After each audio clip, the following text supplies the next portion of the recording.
Hi guys, আসসালামু আলাইকুম। সবাই কেমন আছেন? দুইজনে মিললাম অনেকটা দূরে গেছি, ওই জায়গায় যাইতে হলে ট্যাক্সি ছাড়া যাওয়া যায় না।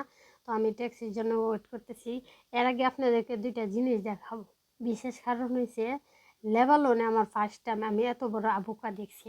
আবুকা মানে অ্যাভোকাডো, বাংলাদেশে অ্যাভোকাডো বলে, অনেকে অ্যাভোকাডো বলে, অনেকে আবুকা বলে। তো দুইজনে ওয়েট করতেছি ট্যাক্সির জন্য, ট্যাক্সি পাইতেছি না।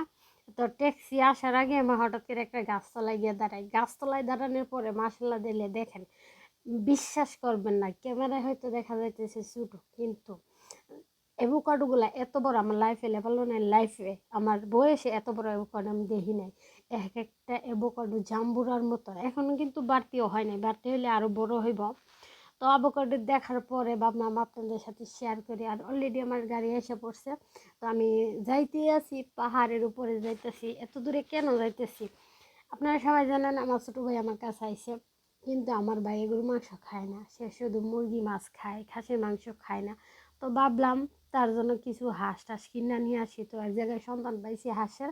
তো ওই জায়গায় যাওয়ার পরে দেখি অনেক সুন্দর তিনটা টিয়া পাখি, আর কয়েক অনেকগুলা অনেকগুলা চড়ুই পাখি। এটা কি চড়ুই পাখি বলে না কি বলে আমি আসলে সঠিক জানি না। আমি জানি চড়ুই পাখি অনেকগুলা, এগুলা মালিকে বিক্রি করে। তো অবশেষে দেখেন আমি হামারে চলে গেছি। আপনার মুরগির হামার, হাঁস মুরগি একসাথে ফেলে, কবুতর ফেলে। তো আমি এখান থেকে হাঁস নিয়ে